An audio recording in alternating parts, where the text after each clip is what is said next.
Uma vez o Dr. Segbert Tarrasch disse que o xadrez, assim como o amor e a música, tem o poder de fazer os homens felizes.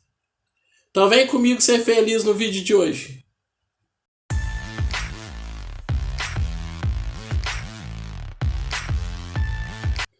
Olá a todos, eu sou o mestre nacional Wesley Silva. Nós continuaremos com a nossa playlist das 110 jogadas mais fantásticas da história do xadrez.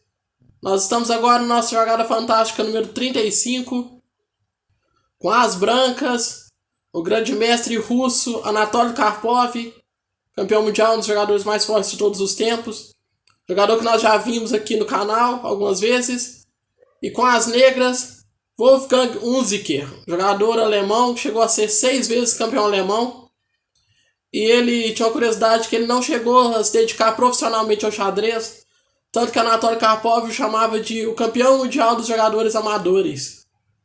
Mas um jogador extremamente forte, participou de inúmeras Olimpíadas pela Alemanha. Essa posição que nós vemos no tabuleiro é uma das partidas mais famosas de Anatoly Karpov, o gênio da profilaxia. Nós estamos no ano 1974, um ano antes dele se tornar campeão mundial, e nós estamos diante de uma abertura Ruy Lopes. Na posição do diagrama, Anatoly Karpov joga o lance bispo D3. Agora, as negras respondem com G6, a ideia é fazer um futuro F5. Então aqui cavalo G3 foi jogado com a ideia de impedir o F5 no futuro.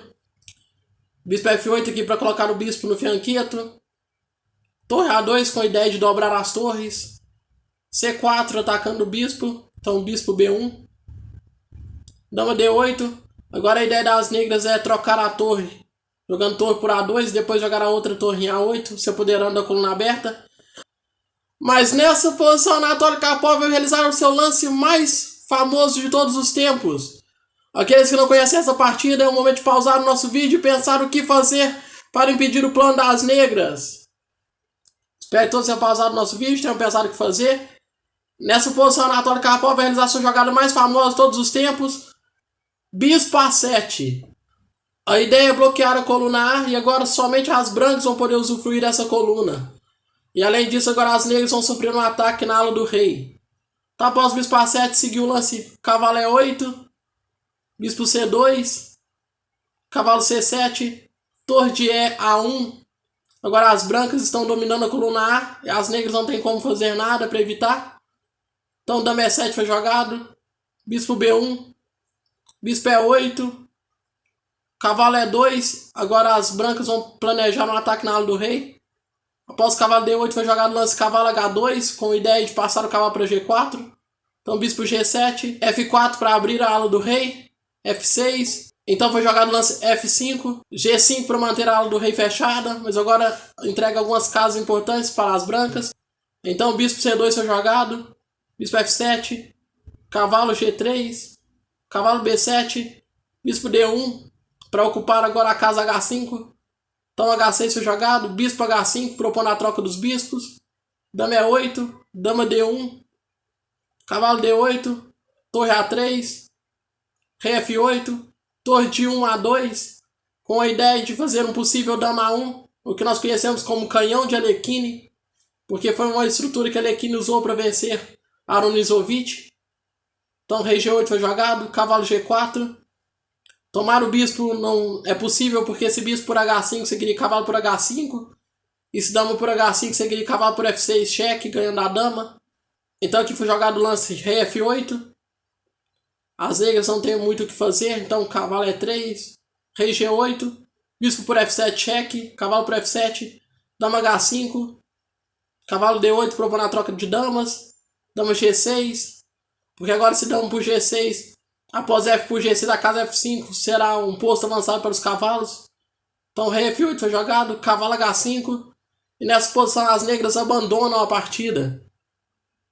Uma possível continuação poderia ser dama por G6, F por G6, cavalo B7, cavalo F5 atacando o bispo, e se o bispo H8 lance como G7 cheque, ganharia uma peça e a partida. Uma vitória posicional extraordinária de Anatoly Karpov. Agora nós vamos para a nossa jogada fantástica número 34, com as brancas, Nigel Short, um jogador também que nós já vimos aqui no canal. jogador que chegou a ser subcampeão mundial. E com as negras, o grande mestre americano Jonathan Tisdall, jogador que depois chegou a se naturalizar irlandês e também norueguês, chegando a ser tricampeão norueguês. Uma curiosidade que sua mãe japonesa e seu pai irlandês. E depois ele ainda se naturalizou norueguês. E também que ele atualmente é um jornalista muito famoso, inclusive cobre vários eventos até os dias de hoje. Nós estamos no ano de 1985, nessa posição que vem de uma defesa siciliana. As negras jogam um lance torre de ED8, com a ideia de fazer um possível D5 no momento propício. Então A5 para evitar os planos típicos da defesa siciliana com B5. Torre de AC8, uma colocação standard das negras na defesa siciliana. Então H3 foi jogado. H6. Então Nigel Short joga o lance torre A4. E nessa posição Jonathan Tisdall vai realizar a jogada fantástica número 34. O que fazer nessa posição?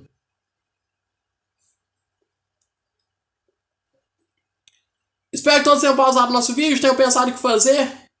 Nessa posição, Jonathan Tisdall aproveita o tema da torre em A4, que está protegido apenas pelo cavalo de C3, e faz uma jogada muito interessante. Ele joga o lance bispo por H3. Esse lance sacrificou a peça, mas a ideia é fazer um ataque duplo após G por H3, que foi jogado na partida. Ele joga o lance dama D7. E esse lance ataca o peão de H3 e ataca a torre de A4. Então nós vamos ver que graças a esse ataque duplo ele vai recuperar o material. Então após dama G2 foi jogado o lance torre por C3, eliminação da peça que está defendendo a torre de A4. Então torre D4 foi jogado, torre por C2, sacrificando a torre. E após dama por C2, dama por H3 cheque, bispo H2, dama por F3 cheque, dama G2, dama por G2 cheque, rei por G2. Nós podemos contar o material. As negras têm uma qualidade a menos, mas tem 3 peões pela qualidade. Então está mais que compensado nessa posição. Após todas essas complicações, a partida ficou ainda mais complicada.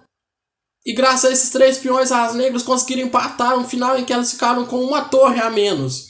Chegou no final de 2 torres contra uma torre e 3 peões, que foi empatada mais à frente. Agora nós vamos para a nossa jogada fantástica número 33, com as brancas. Effingeller, um jogador que nós também já vimos aqui no canal. Um jogador extremamente forte, um campeão sem coroa. E com as negras, o grande mestre russo Alexei Dreev. Jogador que chegou a ser campeão mundial sub-16, campeão europeu júnior. Depois chegou a ser campeão europeu absoluto de xadrez rápido e também de xadrez blitz, além de participar de inúmeras Olimpíadas pela equipe russa.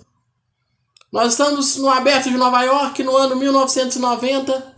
Nós vamos ver essa partida desde o lance inicial. Effingeller começa a partida com o lance E4. Alexei Dreev responde com E6, a defesa francesa. D4, D5. Cavalo D2, a variante Tarras. Em homenagem ao autor da nossa frase do vídeo de hoje, A6 foi jogado. Cavalo de G, F3. C5. Uma ruptura típica da defesa francesa. E por D5 foi jogado. E por D5. Bispo E2. C4. Com a ideia de fechar a ala da dama. E atacar depois com B5, B4. Tentando ganhar espaço na ala da dama. Roque. Bispo D6. B3 foi jogado tentando quebrar a ala da dama. B5. A4. Bispo B7. B por C4. B por C4. E nessa posição, o Effingeller vai realizar a jogada fantástica número 33. Como atacar as negras nessa posição. Espero que todos tenham pausado nosso vídeo, tenham pensado o que fazer. Nessa posição, Effingeller realiza a jogada fantástica número 33. Bispo toma C4. Muitas vezes nós queremos atacar, mas nós só atacamos onde está o rei. Mas nós vamos ver que Effingeller aqui destrói o centro, ficando numa posição muito vantajosa. D por C4 foi jogado. Então cavalo por C4. Bispo E7. Torre A1. Esse rei nós vamos ver que não vai encontrar um bom refúgio. Então dama C7 foi jogado. Torre B1 atacando o bispo de B7. Então contra dama por C4, torre por B7 foi jogado. Cavalo C6. Cavalo D2 atacando a dama. Dama por D4. Bispo B2, ganhando um tempo na dama. Dama por A4 jogado. Torre E4, atacando a dama novamente com a torre. Dama A2, bispo por G7. Tá, as negras rocam grande aqui atacando a torre de B7. Torre B3 foi jogado. Bispo F6. Agora as brancas vão recuperar o material jogando o lance dama G4 cheque. Rei C7, dama F4 cheque. Rei C8. Bispo por F6, recuperando uma peça que sacrificaram há vários lances atrás. Após cavalo por F6, dama por F6. Dama por C2 foi jogado. Dama F5 cheque e as negras abandonam a partida. Onde quer que elas tirem o rei, seguirá a torre descoberto cheque ganhando a dama de C2. Então lance, por exemplo, com o rei C7, seguiria torre E7 cheque. E a dama negra cairia. E se torre D7, torre E8 cheque, cairia a dama de C2 da mesma forma. Espero que todos tenham gostado do nosso vídeo. Se inscreva aqui no canal, deixe seu like, ative o sininho das notificações para que vocês não percam nenhuma das próximas jogadas fantásticas da história do nosso esporte. Até o nosso próximo vídeo.